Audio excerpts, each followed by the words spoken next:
Oras Electra 6250F pariston vaihto.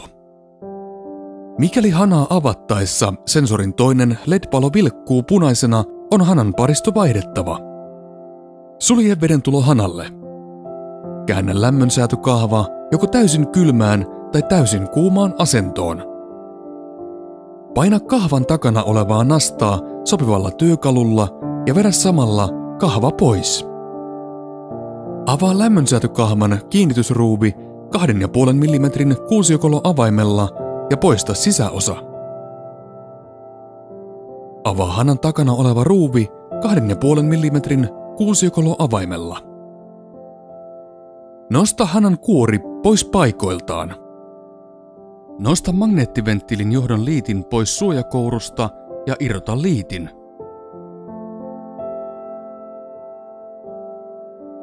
Irrota sensorin pidike vetämällä sitä poispäin hanan kuoresta. Irrota paristokotelo hanan kuoren sisältä, vedä se pois paristokotelon pidikkeen avulla. Irrota sensorin liitin paristokotelosta. Irrota paristokotelon pidike paristokotelosta. Avaa paristokotelo ja poista paristo. Laita tilalle uusi paristo. Se on malliltaan 2 CR5 6 voltin litiumparisto.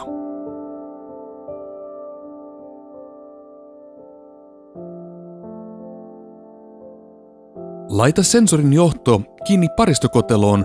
Johdon kiinnityksen jälkeen sensorin alempi LED-valo palaa hetken ajan. Laita paristokotelo takaisin hanankuoren sisälle paristokotelon pidikkeen avulla.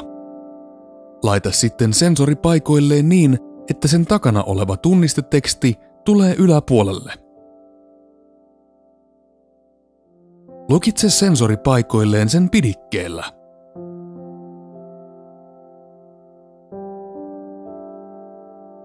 Kiinnitä magneettiventtiilin johto sensorin johtoon ja laita liittimet niille tarkoitettuun suojakouruun. Laita hanan kuori varovasti paikoilleen ja kiinnitä se kiinnitysruuvilla. Varo, etteivät johdot jää hanan rungon ja kuoren väliin. Laita lämmönsäätykahvan sisäosa paikoilleen samassa asennossa kuin otit sen pois. Kiinnitä sisäosa kiinnitysruuvilla ja laita lopuksi lämmönsäätimen kahva paikoilleen. Avaa vedentulo ja testaa hanan moitteeton toiminta.